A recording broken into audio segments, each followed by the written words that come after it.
Hi hello అందరికి నమస్తే. కూటమి అధికారంలోకి వచ్చిన తర్వాత గోడలు కూలడం, తొక్కిసలాటలు జరగడం, ఆ తర్వాత వాళ్ళు విచారణ చేస్తున్నామని చెప్పడం, అది కొన్ని రోజుల తర్వాత మళ్ళీ అలాంటి ఘటనలు మళ్ళీ జరగడం, మళ్ళీ విచారణ చెప్పడం, ఇది పరిపాటిగా మారింది. ఇప్పుడు తాజాగా మీకు ఇక్కడ స్క్రీన్ పైన కనిపిస్తున్నటువంటి గోడ కూలిన ఒక ఇమేజ్ కనపడతా ఉంది కదా. ఈ ఇమేజ్ కూడా ఈ ప్రభుత్వం యొక్క వైఫల్యం, ముఖ్యంగా అన్ని శాఖలను పర్యవేక్షిస్తున్న సకల శాఖ మంత్రిగా పేరున్నటువంటి నారా లోకేష్ గారి విద్యాశాఖకు సంబంధించినటువంటి వైఫల్యం. దీనికి సంబంధించి ద టైమ్స్ ఆఫ్ ఇండియాలో ఈరోజు ఈ ఆర్టికల్ రావడం జరిగింది. అసలు ఏంటి ఈ గోడ ఎక్కడ కూలింది, దీనికి కారణం ఏంటి, దీనికి బాధ్యత వహించాల్సింది ఎవరు అన్నది ఈ వీడియోలో మనం డిస్కస్ చేద్దాం. ఇది కర్నూలులోని కవాడి స్ట్రీట్ కీర్తి పబ్లిక్ స్కూల్లో ఈ ఘటన జరిగింది. ఈ గోడ కూలిపోయింది. మీరు అనుకోవచ్చు, ఏంది ప్రైవేట్ స్కూల్ అంటున్నారు, గోడ కూలిపోయింది, దానికి పెద్ద ఏముందని కొంతమంది అనుకోవచ్చు. ఉంది, చాలా పెద్దగా ఉంది.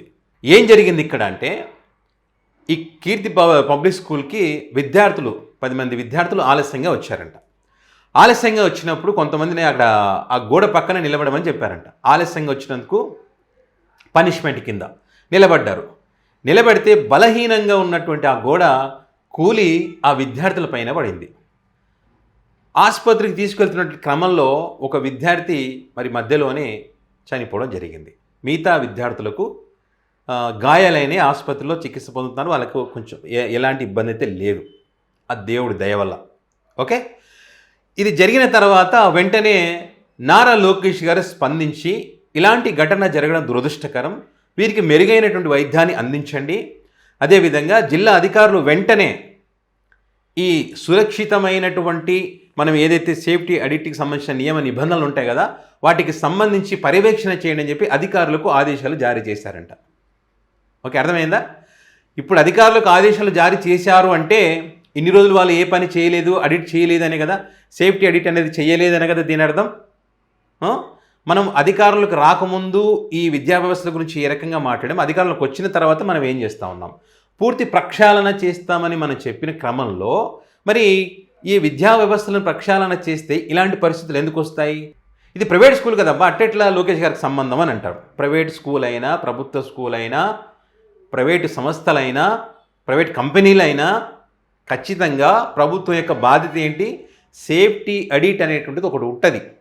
ఇవన్నీ పరిశీలించిన తర్వాత అంటే ఏమేమి ఉంటాయి అందులో సేఫ్టీ ఆడిట్ అంటే, అగ్ని భద్రతకు సంబంధించి దానికి సంబంధించి వీళ్ళు చర్యలు తీసుకుంటున్నారా, అదేవిధంగా విద్యుత్ భద్రతకు సంబంధించి వీళ్ళు చర్యలు తీసుకుంటున్నారా, వీళ్ళు నిర్మాణం చేస్తున్నటువంటి గోడలకు సంబంధించి అంటే స్టాండర్డ్గా ఇన్ఫ్రాస్ట్రక్చర్ అనేది స్టాండర్డ్గా ఉందా, బలహీనంగా ఏమైనా ఉందా, ఆ పునాదుల లెక్కేంది, ఆ పిల్లర్స్ కథ ఏంది, ఎంత వేస్తున్నారు, ఏ రాడ్ వాడుతున్నారు, ఎంత ఎంఎం కడ్డీ వాడుతూ ఉన్నారు కన్స్ట్రక్షన్ జరిగేటప్పుడు.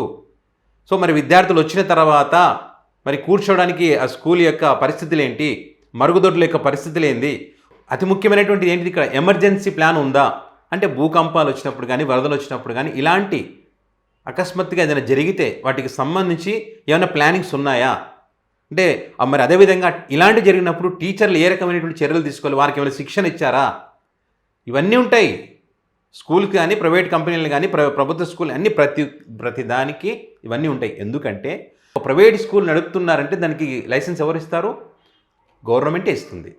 మరి ఇక్కడ స్కూల్లో ఈ ఘటన జరిగినప్పుడు ప్రైవేట్ స్కూల్లో దీంట్లో సేఫ్టీ ఆడిట్ అనేటువంటిది కరెక్ట్గా జరగలేదనడానికి ఒక ఎగ్జాంపుల్, అంతే కదా.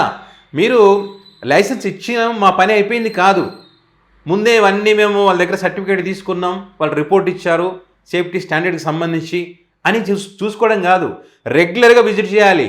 రెగ్యులర్గా విజిట్ చేసి ఆ స్కూల్ బస్సుకు సంబంధించి కూడా ఫిట్నెస్ ఉందా లేదా, ఆ డ్రైవర్ల యొక్క పరిస్థితి ఏంది, ఎక్స్పీరియన్స్ ఉందా, వాళ్ళు ఏమైనా మద్యం సేవించారా, ఎంతమందిని స్కూల్ బస్సులు ఎక్కిస్తున్నారు, లిమిట్కి మించి ఎక్కిస్తున్నారా, అది ఏందనేటువంటిది ప్రతిదీ కూడా చెక్ చేయాల్సినటువంటి బాధ్యత వీళ్ళకు ఉంటుంది.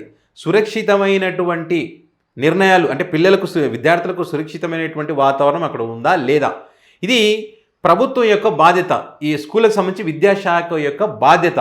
అంటే ఇక్కడ లోపాలు జరిగినాయి, ఇప్పుడు నారా లోకేష్ గారు ఇప్పుడు వెళ్ళి విజిట్ చేయండి, సేఫ్టీ ఆడిట్ చెక్ చేయండి అన్నారంటే జరగలేదని దాని అర్థం. అంటే వీళ్ళ శాఖలో వీళ్ళు ఫెయిల్యూర్ అయ్యారనడానికి ఇది ఒక ఎగ్జాంపుల్. నారా లోకేష్ గారు ఏంటంటే వేర్వేరు శాఖలను బాగా ఇది చేస్తూ ఉంటారు, పబ్లిసిటీ కూడా బ్రహ్మాండంగా చేసుకుంటారు. మొన్న మనం చూసాం నేపాల్కి సంబంధించి అక్కడ తిరగాల్సిన ఫ్లైట్లు తిరుగుతూ ఉన్నాయి, కేంద్రం కూడా తీసుకోవాల్సినట్టు చర్యలు తీసుకుంటుంది. మొత్తం లోకేష్ గారే ఫ్లైట్లు పంపించినట్టు మొత్తం చేసినట్టుగా మరి వాళ్ళతో వీడియో బైట్స్ పెట్టించి మా ప్రాణాలు కాపాడారు ఆయన లేకుంటే లేదని. గతంలో ఎంతమంది ముఖ్యమంత్రులు చేయలేదయ్యా? ఎంతమంది చేయలేదు? చాలామంది చేశారు. దానికి సంబంధించి మేము కాపాడామంటే ప్రభుత్వం యొక్క బాధ్యత అది. ఇక్కడ మీరు చేయాల్సింది ఏంటి? ఇప్పుడు మీ శాఖకు సంబంధించి ఇక్కడ విద్యార్థి ఈరోజు ఆ ప్రాణాలు తిరిగి తీసుకురాగలరా? ఆ తల్లిదండ్రుల కన్నీటి బాధను మీరు తీర్చగలరా? ఎన్ని కోట్లు ఇచ్చిన వాళ్ళ బాధను వాళ్ళ కుమారుని మీరు ఇవ్వగలరా? ఇవ్వలేరు కదా.